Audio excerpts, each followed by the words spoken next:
working as assistant professor in Smriti College of Pharmaceutical Education, Indore.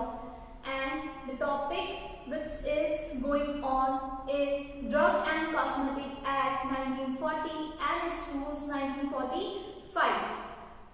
The next topic is manufacture of drug. DNC के according किस तरह जो है drugs manufacture की जाती है हम अभी देखेंगे. Now the second point. The second point is manufacture of drugs other than specified in the schedule C, C1 and schedule X. जो आपके ड्रग्स हैं, जो कैटेगरी है, जो शेड्यूल C, C1 और X के अलावा है, उनके लिए किस तरीके के स्पेसिफिकेशन है देखते हैं. तो सबसे पहले again it will start with the licensing. Manufacturing करनी है आपको सबसे पहले चाहिए लाइसेंसिंग प्रोसेस, वो भी लाइसेंसिंग अथॉरिटी से अप्रूव्ड. तो आपको एप्लीकेशन के थ्रू जो है उनसे कांटेक्ट करना है और लाइसेंसिंग अथॉरिटी जो है आपको पर्टिकुलर एप्लीकेशन और फॉर्म फिल करने के बाद जो है आपके क्राइटेरियाज को जज करना स्टार्ट करती है. तो देखेंगे obtain the license from the licensing authority with a prescribed fee amount. तो लाइसेंस इशू करने के लिए जो फॉर्म रिक्वायरमेंट है इस केस में वो है form number 25 and form 25F. ये दोनों फॉर्म जो है आपके इस तरीके की ड्रग और शेड्यूल की रिक्वायरमेंट में आते हैं. बट फॉर्म 24 जो है वो आपका रिस्पॉन्सिबल है इशू होने के लिए. मतलब कि आपको जब मैन्युफैक्चरिंग के पेपर्स इशू होते हैं तो एप्लीकेशन में फॉर्म 24 भी अपना रोल प्ले करता है. जो अमाउंट है वो है फी का ₹6,000 एंड इसके साथ कुछ इंस्पेक्शन चार्जेस भी हैं, दैट इज ₹1,500. ये आपको देना होते हैं लाइसेंसिंग अथॉरिटी को. इसके बाद ही जो है आपका प्रोडक्ट आगे इंस्पेक्शन के लिए जाता है. तो इंस्पेक्शन के लिए यानी कि लाइसेंस ग्रांट करने के लिए जो इंस्पेक्शन होगी तो क्या क्या चीजें देखी जाएगी, तो वही सारी चीजें हैं ऑलमोस्ट. जैसे कि सबसे पहले होती है team, requirement of a team, जिसमें है एक सुपरवाइजर जो कि जो भी एम्प्लॉयज हैं, जो फुल टाइम वर्कर्स हैं, उनके ऊपर जो है एक हेड है जो आपको सही डायरेक्शन में मूव करेगा और आपकी सभी डॉक्यूमेंट जो है एज ए एविडेंट वो साइन करेगा. उसके बाद वहां पर जरूरी है क्वालिफिकेशन एंड एक्सपीरियंस. ये पॉइंट जो है काफी इंपॉर्टेंट है कि अगर कोई पर्सन है जो इस तरीके की मैन्युफैक्चरिंग में इन्वॉल्व है या इस तरीके की मैन्युफैक्चरिंग में सुपरवाइजर है तो वो किस तरीके की क्वालिफिकेशन का होना चाहिए. तो हम फार्मेसी एक्ट से जानते हैं कि जो पर्सन है वो फार्मेसी बैकग्राउंड का होना चाहिए. मिनिमम क्वालिफिकेशन में उसके पास डिग्री डिप्लोमा होना चाहिए. वो फार्मास्यूटिक्स, फार्माकेमिस्ट्री, फार्माकोलॉजी किसी सब्जेक्ट से बिलोंग करना चाहिए.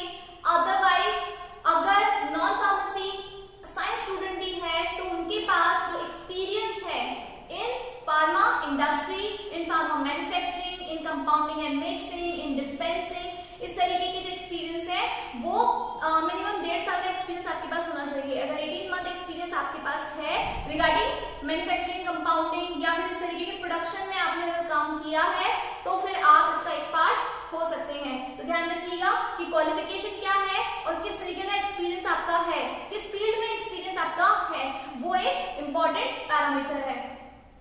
The next is premises requirement, जो कि वही है कि आपको शेड्यूल M फॉलो करना है, मतलब कि गुड मैन्युफैक्चरिंग प्रैक्टिसेस से रिलेट है ये. एंड हमने जो 3 शेड्यूल देखे थे M1, M2 एंड M3, किस तरीके के प्रोडक्ट आपका मैन्युफैक्चरिंग प्लांट बनाता है अकॉर्डिंगली आपको जो है वो शेड्यूल के रूल्स फॉलो करने होते हैं. रिक्वायरमेंट्स में आप जानते हैं एडिक्वेट स्टाफ, दैट मींस कि आप जानते हैं कि मैन्युफैक्चरिंग प्रोसेस जो हम पढ़ रहे हैं वो स्टार्ट होती है किसी चीज की मेकिंग से लेकर उसके पैकेजिंग, लेबलिंग तक. दैट मींस कि बीच में टेस्टिंग, इवैल्यूएशन, सैंपलिंग, बहुत सारे प्रोसेसेस हैं. उन सभी के लिए appropriate qualification and experience person होना चाहिए. तो ये जो आपका है एडिक्वेट स्टाफ की रिक्वायरमेंट में आता है. देन प्रीमाइसेस एंड स्पेस की रिक्वायरमेंट जो है, जैसे कि हम जानते हैं कि अगर कहीं मैन्युफैक्चरिंग एरिया है उसी एरिया के अंदर ही हम टेस्टिंग नहीं कर सकते तो स्पेसिंग रिक्वायरमेंट क्या जाता है कि टेस्टिंग लैब जो है उससे अलग होनी चाहिए या फिर कुछ सेपरेशन होना चाहिए दोनों के बीच. तो उससे क्या होगा, कंटैमिनेशन नहीं होगा. मतलब जो आपका टेस्ट है वो ऑथेंटिकली परफॉर्म होगा और जो रिपोर्ट है वो एकदम जेन्युइनली बनेगी. उसके अलावा लैब इक्विपमेंट्स, डिवाइसेस वगैरह की रिक्वायरमेंट, क्या प्रोडक्ट बन रहा है, उसके लिए क्या डिवाइसेस जरूरी हैं, इक्विपमेंट की रिपेयरिंग और इंस्टॉलेशन के लिए भी जो भी तरीके की रिक्वायरमेंट है वो सारे आपको इसके अंदर मिलेगा। तो आपको अगर ये क्राइटेरिया सेटिस्फाई अगर आपने कर लिया तो फिर आपको जो है लाइसेंस के लिए ग्रांट मिलने के चांसेस बढ़ जाते हैं। उसके अलावा टेस्टिंग लैब्स के लिए जैसे हमने पढ़ा था कि अगर आपके इनमें से कोई भी सोफिस्टिकेटेड इंस्ट्रूमेंट लैब है या फिर बायोलॉजिकल लैब है, माइक्रोबायोलॉजिकल लैब है, किस तरीके की सैंपलिंग और टेस्टिंग होती है उस तरीके के सेपरेशंस या फिर अलग अलग रूम्स इनके लिए बने होना चाहिए।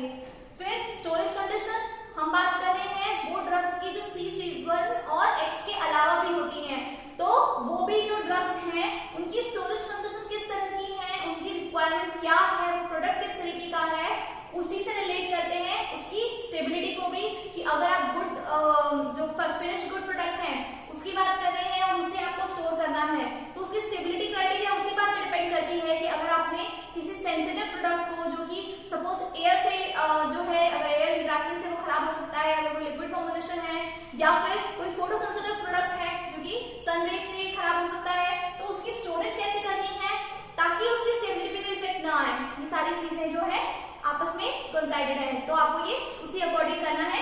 अगर ये क्राइटेरिया सेटिस्फाइड है देन आप ग्रांट के लिए एक स्टेप और आगे बढ़ सकते हैं। पेटेंट या प्रोप्राइटरी प्रोडक्ट अगर आपका है अकॉर्डिंगली आपको स्पेसिफिकेशन प्रोवाइड करने हैं और स्पेसिफिकेशन में आपकी स्पेशली थेरेप्यूटिक एफिकेसी, प्रोडक्ट की स्टेबिलिटी एंड स्टोरेज क्राइटेरिया क्या है, अगर आपके पास ये सभी अवेलेबल हैं और आप ये ठीक से कैरी फॉरवर्ड कर सकते हैं प्रोडक्ट के साथ, देन फिर अगेन आपका ये सब भी आगे बढ़ जाता है। देन GMP एंड आपकी वैलिडिटी, तो वैलिडिटी आपको ये बताएगी कि आपको फाइनली जो है एप्लीकेशन फी के साथ किस तरीके की पेमेंट करनी है, तो आपको वो पेमेंट करने के बाद जो है आपका रिन्यूअल मिल जाएगा लाइसेंस का।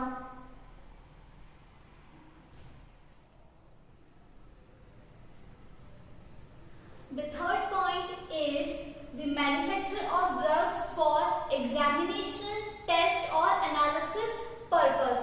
इस चीज के लिए भी आपको लाइसेंसिंग की रिक्वायरमेंट होती है अगर आप टेस्ट या एनालिसिस कंडक्ट करवाते हैं, और करवाना एक जो है रूल का पार्ट है ताकि आपकी मैन्युफैक्चरिंग से रिलेटेड जो भी क्लैरिफिकेशन है वो आपकी इस इंस्पेक्शन रिपोर्ट से बाद में क्लियर हो सके। तो देखें license for test or analysis grant by the licensing authority, again you have to file the license for test or inspection. ये कंडक्ट अगर आप करवाते हैं तो आपको लाइसेंसिंग अथॉरिटी को जो है एप्लीकेशन के थ्रू इन्फॉर्म करना रहता है और वो आपको परमिशन देते हैं। जो वैलिडिटी है आपके इस ग्रांट की, दैट मींस इस लाइसेंस की वैलिडिटी है 1 साल की। आफ्टर 1 ईयर अगर आपको फिर से इंस्पेक्शन करवाना है या फिर से किसी चीज का जो है टेस्ट या एग्जामिनेशन करवाना है तो आपको ये लाइसेंस के लिए रीअप्लाई करना होता है।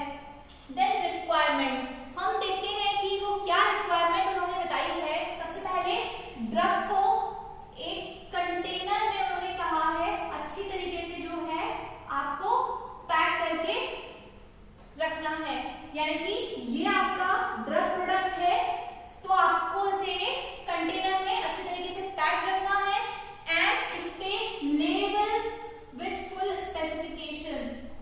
इस पे जो है सबसे इंपॉर्टेंट चीज है इसका लेबल, जिसपे आपको सभी तरीके के क्राइटेरिया लिखने हैं along with the purpose of manufacturing. यानी कि आप जब कह रहे हैं कि मुझे किसी एक सो एंड सो प्रोडक्ट का एग्जामिनेशन करवाना है, टेस्ट करवाना है, तो आपने उस ड्रग को यूज करके जो भी फॉर्मुलेशन क्रिएट करा है उसका पर्पस क्या था, तो यहाँ पर आपको ध्यान रखना है, इस पे आपको उसका पर्पस मेंशन करना है जो कि आप उससे सॉल्व करना चाहते हैं। देन लेबलिंग रिक्वायरमेंट, और इसको जरा जूम करके देखते हैं कि लेबल की रिक्वायरमेंट क्या होती है। तो लेबल की रिक्वायरमेंट हम जानते हैं नेम, एड्रेस, एड्रेस आपके प्लांट का या फर्म का। Then scientific name of drug, यहां पर आपको लिखना है कि ड्रग का साइंटिफिक नेम क्या है और उसके यूजेस क्या हैं। यूजेस अलग चीज है एंड स्पेशल पर्पस जो आपको बताना है वो अलग चीज है। पर्पस वो जिसके लिए आपने वो ड्रग का कोई स्पेशल फॉर्मुलेशन जो है वो बनाया है, और यूजेस जो एक से ज्यादा भी हो सकते हैं। उसके प्रोडक्ट, उसके बारे में जो भी डिस्क्रिप्शन आप देना चाहते हैं वो सारे डिस्क्रिप्शन पॉइंट आप इसमें ऐड कर सकते हैं। लेबलिंग कंडीशन भी हमने पहले देखी हुई है, तो वो पॉइंट आप डिस्क्रिप्शन में समझ जाइए। और आइडेंटिफिकेशन नंबर, आइडेंटिफिकेशन नंबर जरूरी है ये जानने के लिए कि पर्टिकुलर प्रोडक्ट जो कि फॉर्मुलेशन के एक बैच से दूसरे बैच से डिफर करता है, तो सैंपलिंग के लिए हमें ये जरूरी है कि हम किस बैच के सैंपल कलेक्ट कर रहे हैं और कितने कितने सैंपल कलेक्ट कर रहे हैं। तो आप अगर एक बॉक्स को इमेजिन करें तो इसमें आपके अगर इस तरीके के ब्लॉक वाइज प्रोडक्ट रखे हुए हैं, तो आपने कौन कौन से ब्लॉक से प्रोडक्ट उठाया है, इसलिए उसके आप नंबर दे सकते हैं। बैच नंबर के अलावा स्पेसिफिक नंबर दे सकते हैं जिससे आपको सैंपलिंग ध्यान रहे। ये जो डिटेल्स है जब आप इंस्पेक्टर के साथ शेयर करते हैं तो इंस्पेक्शन के टाइम उनके लिए थोड़ा सा आसान हो जाता है काम करना। उसके बाद कंडीशन ऑफ लाइसेंसिंग, ग्रांट के लिए क्या क्या जरूरी है।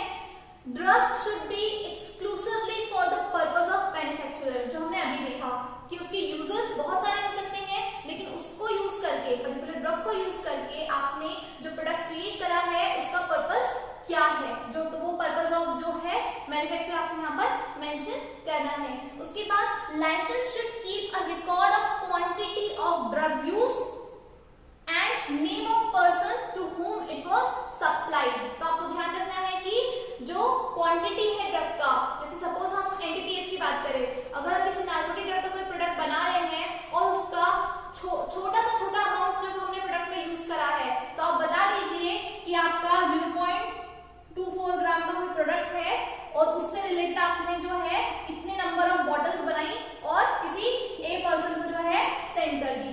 दोबारा आपने कोई प्रोडक्ट बनाया उसी क्वांटिटी को यूज करके या वैलिड क्वांटिटी को यूज कर 2.6 को यूज करा, अगेन उसके नंबर ऑफ बॉटल्स क्रिएट करी और किसी बी पर्सन को वो डिलीवर कर दी। तो इसीलिए जरूरी है कि आप इसके लिए स्पेसिफिकेशन एक रजिस्टर में या एक सॉफ्ट कॉपी में तैयार हमेशा रखें। Then inspection of premises by the inspector. Later on आपकी लास्ट रिस्पॉन्सिबिलिटी है कि आप जो मेन टेस्ट करवाना चाह रहे थे, एनालिसिस करवाना चाह रहे थे, उसके लिए आप क्या करें, इंस्पेक्टर को अलाउ करें कि वो आपकी प्रीमाइसेस को इंस्पेक्ट करे और जो हम कॉपी मेंटेन करते हैं डॉक्यूमेंट्स की वो उन्हें प्रोवाइड करें।